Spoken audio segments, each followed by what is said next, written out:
Hello à tous et bienvenue sur cette nouvelle vidéo.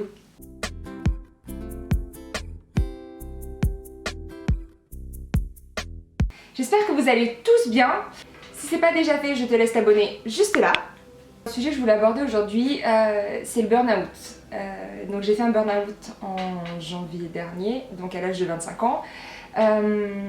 C'est quelque chose qui est encore trop peu connu. En fait, on utilise ce terme un peu partout.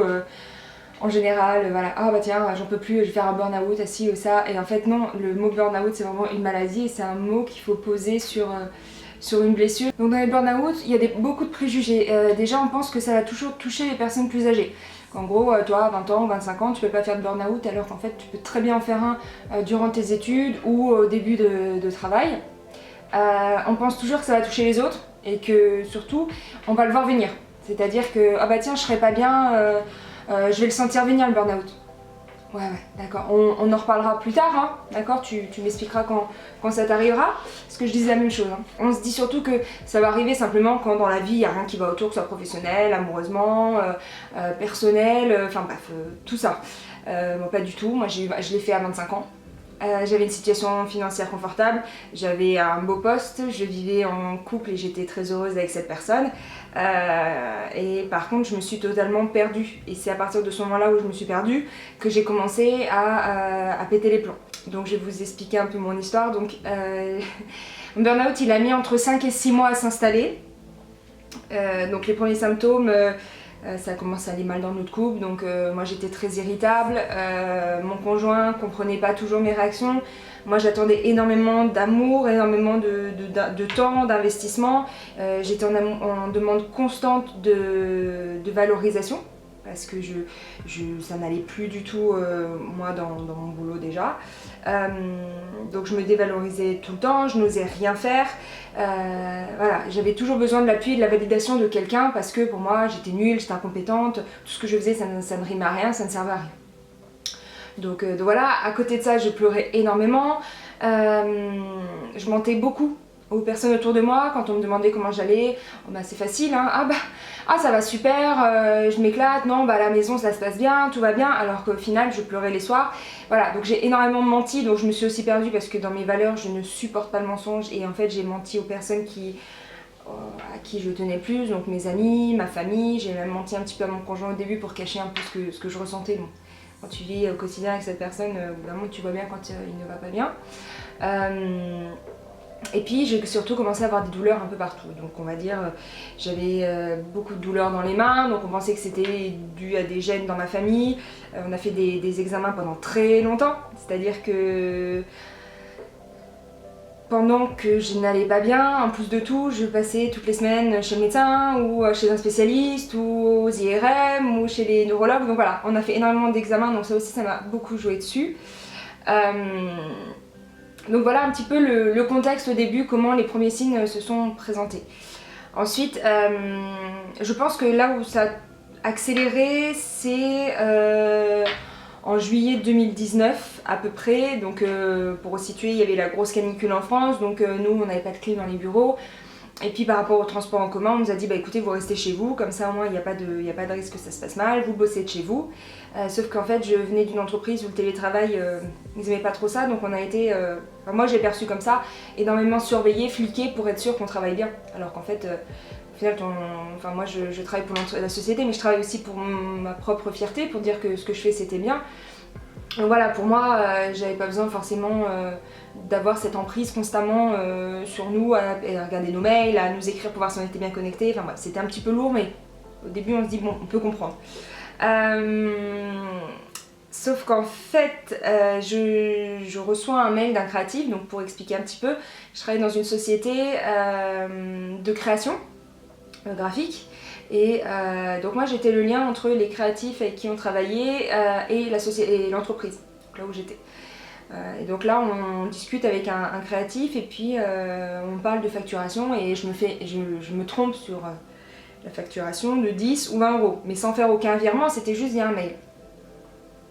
Au bout de 15 minutes, je reçois un mail incendié donc, de ma direction avec bien sûr tout le monde en copie, hein, parce que sinon c'est pas drôle, m'incendiant, en me disant que si je faisais des erreurs aussi insignifiantes, peut-être que je ne méritais pas ma place dans cette société, que comment on pouvait me faire confiance si je faisais des erreurs ainsi. Enfin, voilà, ça faisait... je suis arrivée en décembre, c'était en juillet. Allez, on va faire gros, ça va faire 8 mois que je suis dans la société, il y a eu une création de poste, j'ai dû apprendre un petit peu seule parce que ma manager que j'adore et d'ailleurs j'embrasse très fort, elle a été énormément présente pour moi mais elle pouvait pas me former toute seule, il y avait d'autres soucis à côté, il y avait son boulot, donc voilà, j'ai dû me former toute seule en sortant d'école, donc j'ai fait des erreurs comme on peut tous faire des erreurs comme il en a fait, hein. Et il en a fait par rapport à moi, donc bref, le mail je l'ai trouvé très dur, donc je me suis effondrée, j'ai encore perdu confiance en moi, j'ai eu la boule au ventre, je me suis dit mais est-ce que je suis vraiment si nulle que ça? Est-ce que je suis vraiment cette personne qui veut me faire comprendre, enfin qui veut me faire ressentir? Est-ce que c'est vrai? Est-ce que si? Est-ce que ça? Et en fait, au final, tout ce que moi je pensais de moi, c'est complètement parti et j'étais la personne qui citait dans ce mail. On est parti en vacances, donc ça s'est super bien passé, vraiment très bien. Arrivé 2-3 jours avant le début des vacances, une boule au ventre qui s'est mise, j'étais exécrable, j'avais envie de pleurer, j'étais style une bonbonne de gaz, donc il fallait juste emmener la mèche et j'explosais. C'était un peu invivable pour mon entourage et puis pour moi-même. Et donc je me dis mais qu'est-ce que c'est? Et là j'ai pris conscience qu'en fait c'est juste que je retournais travailler, je retournais dans ce milieu, je retournais là-dedans et là je me suis dit c'est pas possible, c'est pas possible Camille, voilà, tu vas te dire que c'est pas grave et puis ça va passer. Septembre passe et là je commence à tomber malade.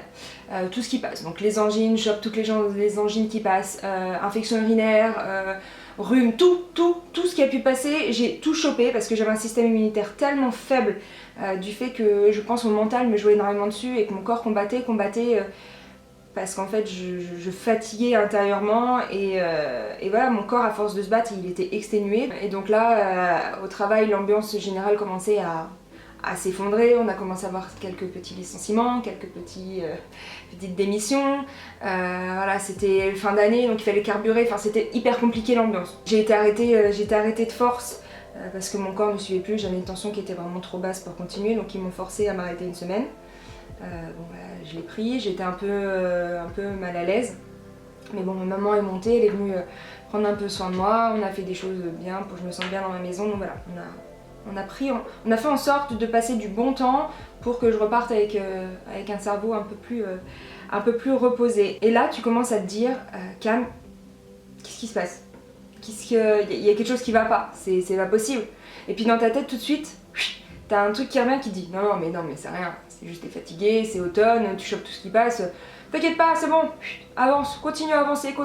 Et voilà, et ça a été pendant plusieurs mois comme ça. J'avais un petit doute en me disant, j'écoutais mon intuition qui me disait Cam ça va pas, et hop, ça venait en me disant si carbure c'est tout, là c'est l'automne, là c'est le fait de reprendre le boulot, là c'est rien, c'est que bah tiens t'as peut-être trop mangé de gras donc en fait ton corps il est pas tout pas bien. Bref, je me trouvais 40 000 excuses et je continue sans m'écouter. Arrivé décembre et les fêtes, donc je redescends sur Annecy où j'étais super contente de retrouver toute ma famille parce que bah, comme j'expliquais un peu avant, la fin d'année c'est hyper compliqué parce qu'on carbure. Et comme je vous expliquais un peu plus haut, j'ai fait pas mal d'examens et là mon médecin me dit bon bah on va passer à un truc un peu plus important, on va te faire passer un IRM cérébral. Donc là déjà tu passes ça, t'es un peu comme ça. Et donc je passe mon IRM cérébral le 30 décembre, donc je me dis bon c'est bon, allez, il me passe le test, je me rhabille, je me dis bon je vais attendre dans la salle d'attente, je vais récupérer mes images et puis je vais partir. Et là quelqu'un vient me chercher en me disant excusez-moi, vous pouvez venir dans mon bureau. Donc là je comprends que c'est un docteur, donc je vais dans son bureau. Et là elle me dit écoutez mademoiselle, on a trouvé des petites masses blanches dans votre cerveau, il faudrait qu'on vous fasse une autre IRM, mais cette fois avec une injection pour essayer de savoir ce que c'est. Vous inquiétez pas tout de suite, mais quand même on va vous prendre en urgence, donc on va prendre tout de suite un rendez-vous, vous dites que vous venez de ma part. On est le 30 décembre, je suis prise en urgence le 3 janvier sur Paris puisque je recommençais le boulot le 2. Donc je passe l'examen, l'IRM et je reçois le verdict le soir même. Ces masses blanches sont des hypersignaux qui sont un peu partout et qui sont dus à une fatigue énorme et à mon cerveau qui ne s'arrêtait jamais. Parce que ce que je vous ai pas dit c'est que je ne dormais quasi plus, je faisais des cauchemars à longueur de temps. Donc là j'appelle mon médecin, on en discute, elle me dit moi je vais t'arrêter. Moi je veux t'arrêter parce que si tu commences à te créer des mots dans le cerveau parce que t'es fatigué et que tu n'en peux plus, il faut que tu t'arrêtes. Je dis non, moi je peux pas m'arrêter parce que dans ma tête je me suis dit mais tu peux pas, enfin ils vont penser quoi les autres, si tu t'arrêtes, enfin t'es revenu de vacances, tu t'arrêtes tout de suite derrière, c'est pas possible, et puis si, enfin bref. Et je me suis dit que ça allait être pire quand j'allais revenir, que j'allais avoir la boule au ventre. Donc je dis non, je retourne travailler et donc au bout de 3-4 jours je crois, je reçois un autre mail. Et cette fois je me fais pareil, je prends un mail incendié avec bien sûr encore toute la direction copie pour un projet et une chose que je ne connais pas et dont je n'ai même pas travaillé dessus. Donc là ça a été un coup de trop, j'ai pété les plombs, je suis sortie, j'ai appelé mon médecin, j'ai dit ok je prends l'arrêt, vous me le faites, elle me dit ok très bien je le fais pour demain.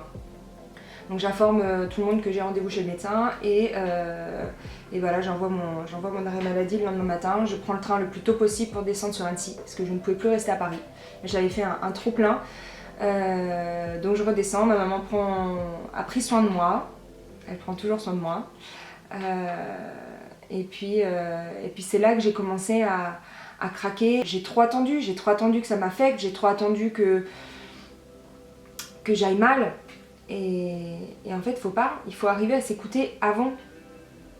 Et donc voilà, la preuve c'est que j'ai été arrêtée, au final j'ai eu peur de m'arrêter un mois, j'ai été arrêtée plusieurs mois consécutifs, j'ai été arrêtée jusqu'au mois de juillet. Janvier, juillet, c'est quand même un bon écart. Donc voilà, peut-être que je me serais écoutée plus tôt, j'aurais eu que quelques jours, voire quelques semaines, ça aurait été moins grave et j'aurais eu moins de travail à faire là-dessus. Vous imaginez bien qu'en plus, tant qu'à faire, il y a eu le confinement qui s'est mis par-dessus tout ça.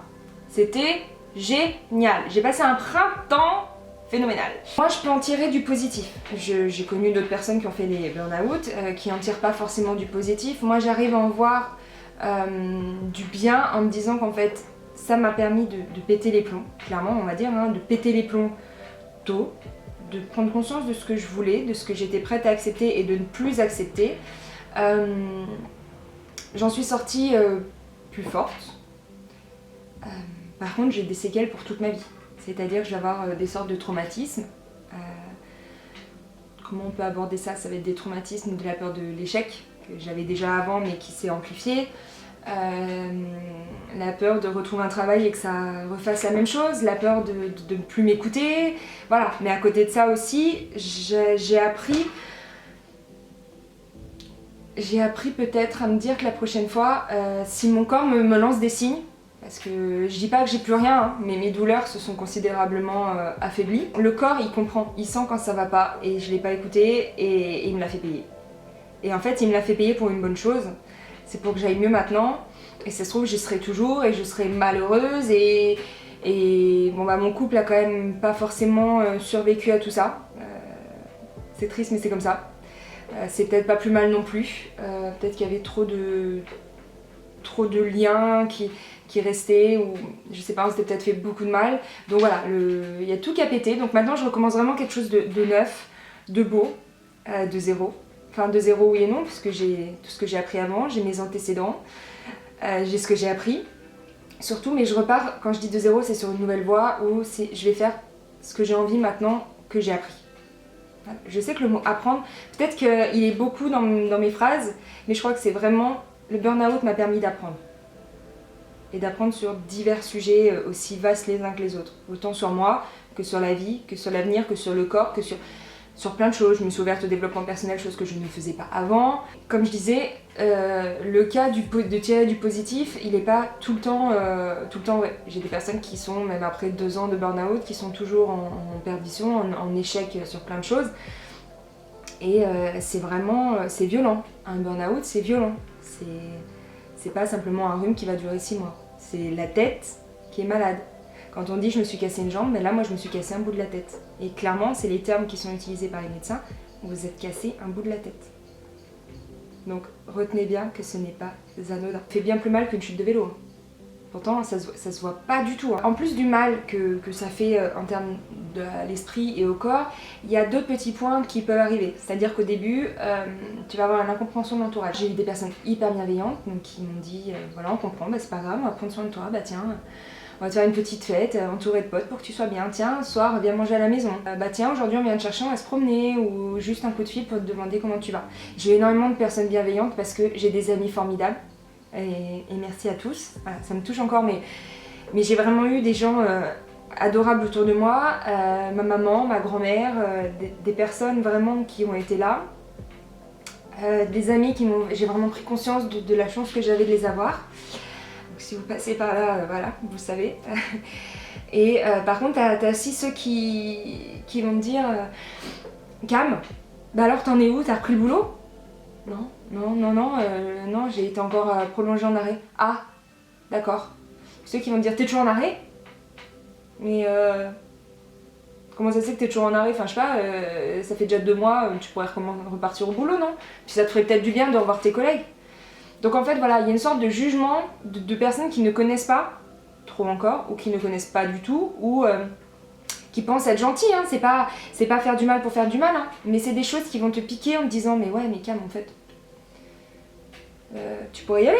Si eux, ils le pensent, c'est que tu peux y aller, t'es capable. Non, en fait, t'es pas capable. Tu seras capable le jour où tu vas te lever un matin, tu vas te dire ok, c'est bon, là, je peux faire face. Mais à l'instant où on me dit ça, t'as juste l'impression de retomber. C'est très compliqué parce qu'il y a vraiment une part de méconnaissance. Il y a une honte. Par exemple, moi, quand je me suis arrêtée, j'ai pas dit pourquoi j'étais arrêtée. Alors que le mot, il était posé sur mes feuilles d'arrêt maladie. C'était bien marqué en gros burn-out. Mais je disais juste à mes amis ou à mes collègues, je suis pas très bien. Je suis pas bien. Et le médecin, voilà, suite à une grosse fatigue, il a préféré m'arrêter. Parce que j'avais l'impression d'être pas légitime. Ah ouais, bah oui, bah voilà. Je finissais à 19h les soirs, je finissais pas à 23h. Parce que pour plein de choses, j'avais l'impression de ne absolument pas être légitime, alors qu'en fait je l'étais. Donc voilà, j'avais peur de passer pour quelqu'un de faible, j'avais peur de passer pour quelqu'un de lâche, de quelqu'un qui n'affrontait pas ce qui était dur et de lâcher dès le début. Alors qu'en fait, je peux juste vous dire, c'est que par là où je suis passée, il y en aurait plus d'un qui aurait lâché avant que je lâche. Je pars pas du principe que je suis lâche, je n'ai pas honte d'un fin burn-out. Pour terminer sur le travail, donc j'ai été licenciée économiquement donc en juillet, donc ça s'est fini à cause du Covid. En fait, ça a déclenché plusieurs licenciements, dont le mien parce que j'étais une des dernières arrivées. Donc on va dire que c'est un mal pour un bien parce que je pense que ça aurait été très compliqué de retourner dans l'entreprise. Coupé, fermé, ciao bye, ça c'était avant. Maintenant t'as ta nouvelle vie qui commence, t'as la nouvelle Camille qui va se mettre en place et voilà, et je trouve ça bien. Et ce que je voudrais que vous reteniez, c'est qu'il faut vraiment s'écouter, il faut apprendre à s'écouter.